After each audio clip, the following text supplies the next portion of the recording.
Selamat datang channel Smojir. Kalau kalian pengen cari laptop gaming dengan tampilan yang agak sedikit kalem, Lenovo Legion Y540 adalah jawabannya.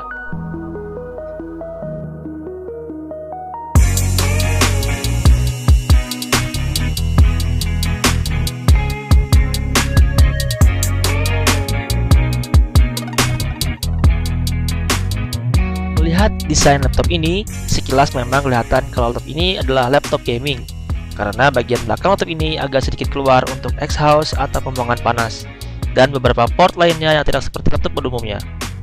Tetapi walaupun begitu, laptop ini tetap kalem dengan logo Legionnya yang ada di samping, dan bentuknya yang tidak terlalu banyak sudut tajam kayak laptop gaming biasanya, dengan bezel tipis di samping dan atas layarnya. Logo Legion yang ada di belakang ini, huruf Y-nya bisa nyala dengan warna LED putih. Selain itu, keyboardnya pun mempunyai backlit putih dengan kecerahan 2 tingkat, membuat laptop ini cukup kalem dan elegan. Penempatan tombol powernya pun sudah sangat pas sekali kalau menurutku dari segi desain atau dari segi kemudahan. Sayangnya untuk penempatan webcam berada di bawah tulisan atau logo Legendnya, jadi agak sedikit aneh kalau menurutku.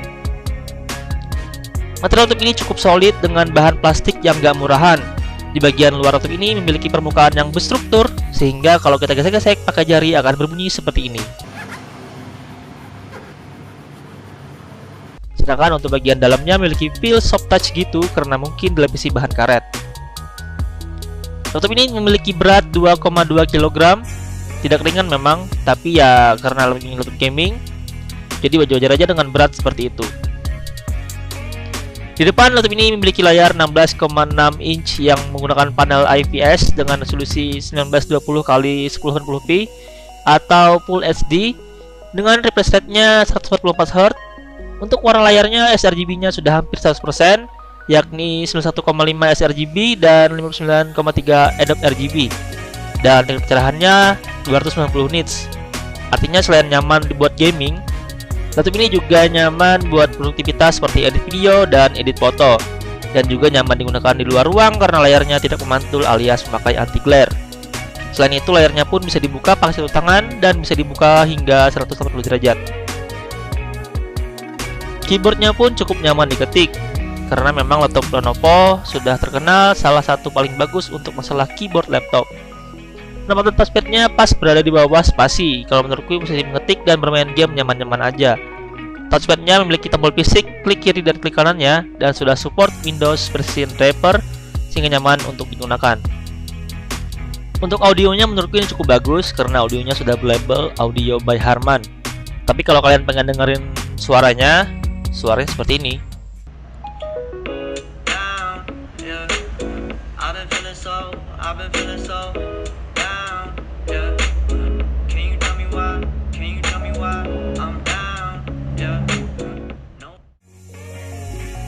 Sebelah kanan laptop ini terdapat port USB Type E 3.1, mic internal, LED power, dan terdapat lubang untuk udara masuk untuk pendingin laptop.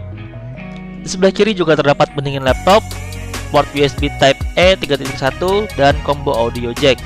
Sedangkan di sisi belakang ada USB Type C 3.1, mini display port, USB Type E 3.1 lagi, HDMI, LAN port, charging port, Kensington lock, dan 2 lubang exhaust atau pembuangan udara panas. Di sini di bawah laptop ini pun kita juga menemukan lubang untuk udara masuk ke pendinginan laptop. Sayangnya laptop ini gak bisa aku buka, tetapi yang pasti laptop ini RAM-nya bisa di-upgrade, dan laptop ini pun masih mempunyai slot 2,5 SATA lagi apabila mau nambah harddisk atau SSD. Untuk konektivitas nirkabel laptop ini menggunakan Wi-Fi 5AC dan Bluetooth 4.2. Laptop ini dipersenjatai prosesor Intel Core i7 generasi ke-9, yaitu i7 9750HF, 6 core 12 thread, RAM 16GB, GPU-nya Nvidia GTX 1650 4GB, dan SSD NVMe 512GB. Dengan seri HF di laptop ini, maka laptop ini nggak ada Intel IGP-nya, jadi semua proses grafiknya ditanggung oleh GTX 1650-nya saja. Tetapi jangan khawatir, walaupun laptop ini tidak mempunyai IGP, laptop ini mempunyai aplikasi Lenovo Vantage di mana bisa mengatur thermal yang ada di laptop ini, sehingga bisa diatur untuk masalah dayanya apabila hanya menggunakan laptop ini dengan pemakaian yang ringan. Untuk uji Zenbench R15 dan Zenbench R20, Di sini aku menguji 4 skenario. Yang pertama adalah mode quiet, mode balance, mode performance, dan mode balance tanpa di charge. Untuk skornya bisa dilihat di tabel berikut.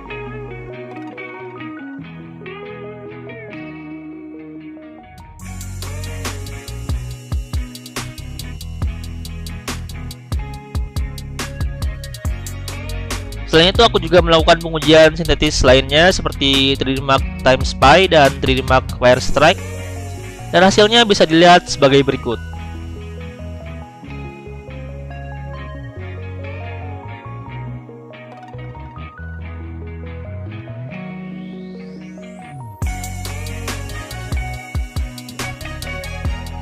Untuk pengujian gaming, di sini aku mencoba 3 game dengan kondisi laptop di charge dengan mode performance. Gamenya yang pertama adalah GTA 5 dengan resolusi 1920x1080p atau Full HD dengan settingan high, mendapatkan rata-rata 103 fps dan 1% low-nya di angka 75 fps. Game kedua ada CSGO dengan settingan Full HD Auto Very High dengan rata-rata 193 fps dan 1% low-nya 62 fps.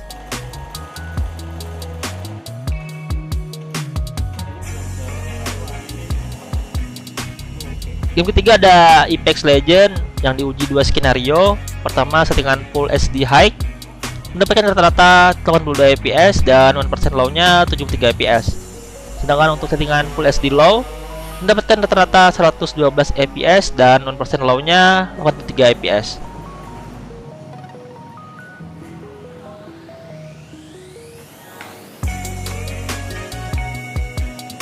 Untuk kecepatan baca tulis dari SSD ini juga sangat kencang sekali, bisa tembus di angka 3290-an untuk bacanya dan tembus 2706-an untuk menulisnya. Selain itu, aku juga mencoba mengedit video di laptop ini, bisa lancar memutar playback di settingan full. Dan untuk warp stabilizer 5 video secara bersamaan dengan durasi videonya 1 menit dengan resolusi 1920x1080p atau Full HD, mendapatkan waktu hanya 2 menit 30 detik dengan kondisi di charge mode balance. Sedangkan dengan hanya baterai saja di mode balance, mendapatkan waktu 6 menit 8 detik. Untuk mengekspor video berdurasi 1 menit, yang semua videonya tadi udah di warp stabilizer dan ditambah musik, dengan hanya mengandalkan software encoding karena laptop ini nggak punya IGP Intel, dengan kondisi laptop di charge mode balance, mendapatkan waktu ekspornya hanya 40 detik. Dan untuk kondisi laptop tidak di charge dengan mode balance, mendapatkan waktu 1 menit 38 detik. Cukup signifikan memang performanya dengan laptop di charge dan tanpa di charge, sehingga bila ingin menggunakan laptop ini untuk gaming atau produktivitas berat, diwajibkan kondisi laptop ini di charge. Karena setelah aku coba main dengan hanya menggunakan baterai, laptop ini throttling-nya lama banget, bahkan turun sampai 3 fps pas lagi main Apex Legends, dan itu sangat mengganggu sekali. Untuk keadaan full load, laptop ini memang cukup berisik untuk pendingin atau kipasnya. Tapi ya, walaupun begitu, saat bermain game, laptop ini tidak begitu panas pada permukaan laptopnya saat bermain lama. Untuk pemakaian baterai laptop ini menurutku sangat singkat, dengan kapasitas baterai 52,5 Wh dari 100% hingga 15%, hanya tahan 1 jam 7 menit.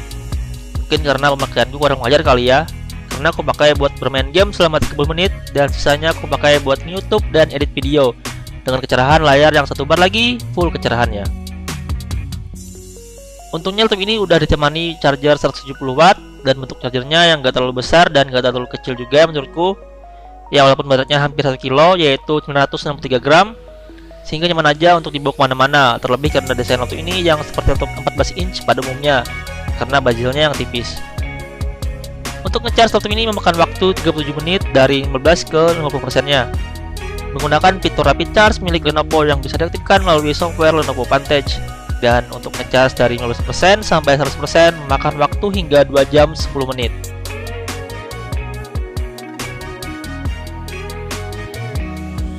Terakhir, harga laptop ini berkisar di harga 16.900.000 dan mungkin kalian bisa dapat lebih murah lagi karena setelah aku cek di online store, harganya sangat variatif untuk model ini. Kesimpulan, laptop ini masih worth it di tahun 2020 ini karena desain laptop ini yang cukup simple dan elegan sekelas laptop gaming. dan performanya yang kencang dan mungkin bisa masih bersaing dengan Intel generasi 10 atau Ryzen 4000 series. Oke, itu dulu video dari aku. Jangan lupa untuk like dan subscribe channel ini. Bye bye.